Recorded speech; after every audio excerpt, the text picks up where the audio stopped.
The phone exploded at 2:17 a.m., buzzing hard against the nightstand. Cold Denver air pressed through my blinds. My apartment hummed with the old fridge. I answered in the dark. Mom was screaming. Dad somewhere behind her shouting, "Logan, your brother is in the hospital. Send 15,000 right now. He'll be in agony all night." Their panic echoed through my tiny bedroom. My heartbeat didn't change. Let me say this up front. I'm Logan Hayes, 32 in Denver. I'm a structural engineer and the eldest daughter. In my family, eldest means bank, not child. I took a slow breath. Sheets warm around my legs. "Call your perfect little princess," I said. Then I hung up, powered the phone completely off, turned to the wall, and went back to sleep. I didn't feel shock. I just felt finally done. I didn't know that one quiet no would end everything. Before we go on, tell me where you're watching from and one detail about your setup. Are you on a living room sofa in California, a late-night kitchen in Ohio, or listening from a quiet hospital room somewhere? Morning light crept across my floor. Coffee steamed beside my laptop. My phone lay face down. I already knew the pattern. My family didn't call to talk. They called to collect. So let me rewind a little. Let me explain how we got here. I grew up in North Las Vegas, in a small tan house on Coral Shale Street. I was raised on one rule. The oldest carries everyone. Mom said it like scripture. Dad enforced it with silence and disappointment. Tanner, the only son, never heard no. Skylar, the baby, never saw consequences. They were cherished. I was useful. At 22, I came home broke. 3 jobs, dust in my hair. Day shifts on construction sites, nights bartending under sticky lights. Weekends hunched over CAD drawings.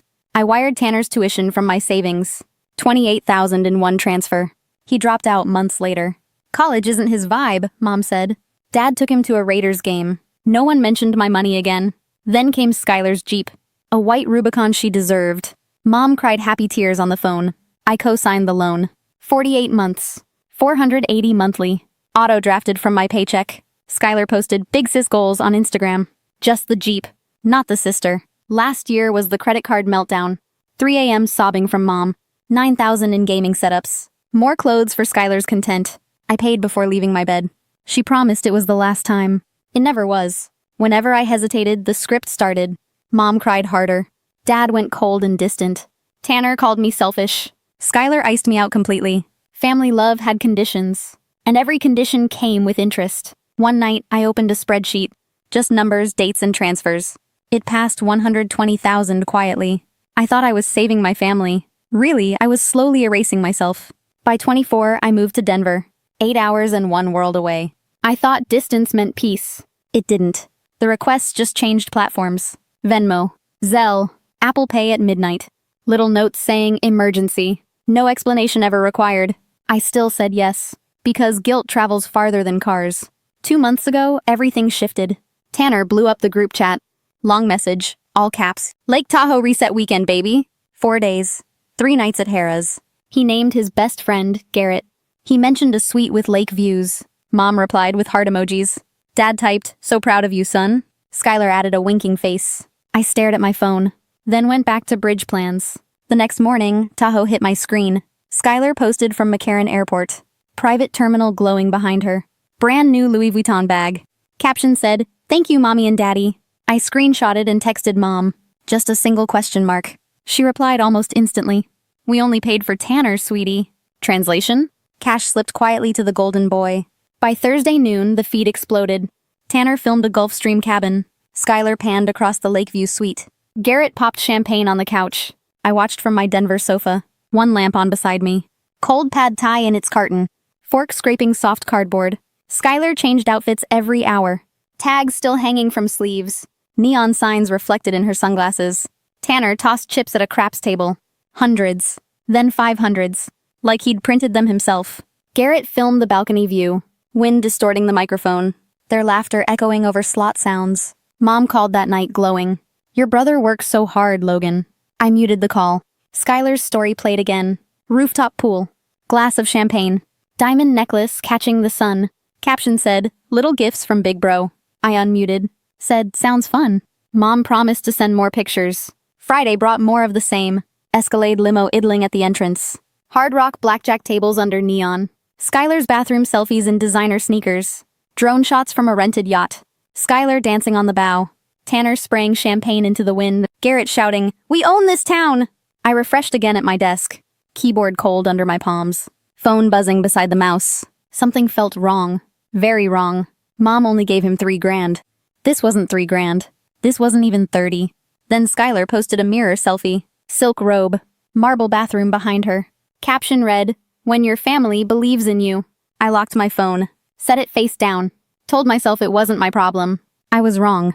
It was about to become my problem. Fast. Their vacation wasn't a getaway. It was a lit fuse with my name on it. If this were unfolding in your family, which path feels right? Comment 1 to stay quiet and avoid another explosion. Comment 2 to draw a hard line and protect your peace, even if everyone paints you as the villain. Echoes of Life is here to listen to your side. I didn't turn my phone back on until 10. The screen lit up like a siren. 61 missed calls. 147 texts. Voicemails stacked down the screen. Mom's messages started out pleading. They're rushing him to surgery. He's vomiting blood. Without stronger meds, he could die. Then they turned vicious. You're killing your brother.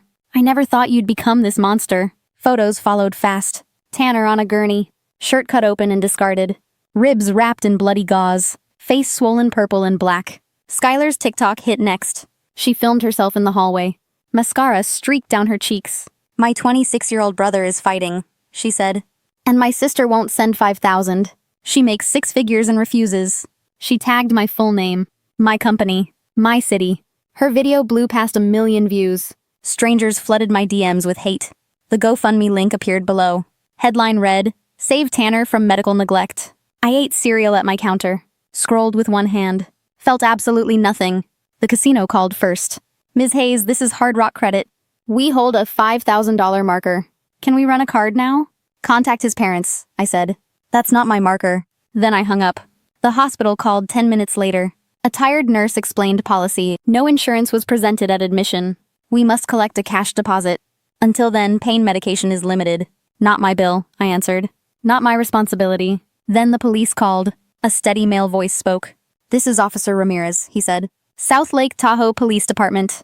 He laid it out calmly. Tanner assaulted a casino floor supervisor. 12 stitches above the man's eye. During booking, they found a fake ID. Colorado license with my old address. He'd opened a $50,000 credit line. Fraud. Assault. Identity misuse. "Bail is $8,000 cash," Ramirez said. "The hospital wants $6,000 deposited. Your parents can't pay. Your brother is asking for you." I watched steam curl from my coffee. My apartment stayed very quiet. "I'm 800 miles away," I said. "I'm not his guardian. I'm not paying a dime." I ended the call. Stood barefoot on the hardwood. Something huge had shifted. For once, the consequences were his. I had finally stepped out from between my brother and his pain. And the fallout was just getting started. The internet turned into a courtroom. I was the villain. Burner numbers lit my screen nonstop. Emails from names I didn't recognize. Voicemails dripping with blame. Aunt Linda cried from Florida. Said I'd broken my mother's mind. Cousin Marcus called from Mom's phone. Showed her curled on the couch, clutching one of my baby photos. Skylar went live every day. Motel curtains behind her. Face puffy, voice shaking. "Day 4 without a home," she whispered. "My sister did this." Her GoFundMe climbed like wildfire. 50,000. 70,000. Then past 112. The top donor wrote, "No sister should ever do this." I blocked every account I could. Silenced notifications completely. Let the storm rage without me. Wednesday morning, reality hit hard. A neighbor in Vegas texted. Sent a single photo. Our 2-story house was padlocked. A yellow notice taped to the door. Foreclosed stamped in red across it. I stared at the screen. Still felt oddly weightless. That afternoon, Tanner appeared in court. Video link from El Dorado County. Orange jumpsuit. Wrists chained in front. The prosecutor offered a deal. Fraud dropped to misdemeanor with treatment. 90 days in a state rehab. He took it immediately. By Friday, he rode a prison bus. Head down. Hands cuffed. Headed north toward Reno. Skylar's online kingdom fell next. Brand deals vanished within days. Fashion brands quietly dropped her. Teeth whitening codes stopped working. Reddit threads picked her apart. Called her the Cartier bracelet girl. She went live one last time. Mascara running in a cheap motel. Begging followers not to unsubscribe. I didn't watch. I was done spectating their chaos. Then an unknown Nevada number rang. I almost let it die. Instead, I answered. "Logan, it's Dad." Airport noise roared behind him. He sounded 20 years older. He didn't bother with small talk. Tanner had gambled for 3 years. Online first, then every local casino. 92,000 owed in total. 18 months ago we panicked, he said. We took a reverse mortgage. 30,000 to clear his balance. His breath rattled through the receiver. 4 months ago, it happened again. 55,000 this time. We refinanced everything we had. Bank sent a foreclosure warning. 60 days until the house is gone. Then came his solution. One last chance, he whispered. You take a personal loan. 100,000. Save the house. Send Tanner to real rehab. I walked onto my balcony. Cold air slapped my face awake. So the only asset left, I asked, is me? He broke completely. He's our only son, he sobbed. Your mother and I are desperate. And there it was. The truth behind my whole childhood. You never protected me, I said. You protected his addiction. Silence stretched between us. Just airport announcements bleeding through. I'm not your bank, I told him. I'm your daughter. And I'm done. I ended the call. My hands didn't shake. For once, my chest felt light. I pulled my credit report that afternoon. Every account, every obligation in black and white. The house was never in my name. Legally, none of this was mine. I poured a glass of wine, sat on my couch, listened to my own breathing. Cutting them off wasn't cruelty. It was oxygen. I changed my number first. Only 8 people got the new one. No family. No exceptions. Then I signed a new lease. A loft in the Rhino Arts District. High windows and concrete floors. Fresh paint and quiet hallways. Movers arrived at dawn Monday. By noon, I was gone. No forwarding address left behind. Silence followed me in. Real silence. No 3 a.m. panic calls. No urgent Zelle requests. No guilt disguised as emergencies. I found a new coffee shop. Ordered the same oat milk latte. No one asked for gas money. Weekends turned simple again. Solo hikes in the cold air. Phone on airplane mode in my pocket. I cooked dinner with music playing. Onions sizzling in my skillet. No dread humming underneath it. Once I checked the inmate search. Tanner's status read, State Rehabilitation Program. I closed the tab forever. Skylar's last post was a blurry U-Haul. Caption said, starting over with nothing thanks to blood. It gathered a few thousand likes. Then her account went dark. A letter found me eventually, forwarded from my old address. Mom's handwriting on the envelope. Inside was a single Polaroid. Me at 6, gap-toothed and smiling, standing in a plastic backyard pool. We're sorry, she'd written on the border.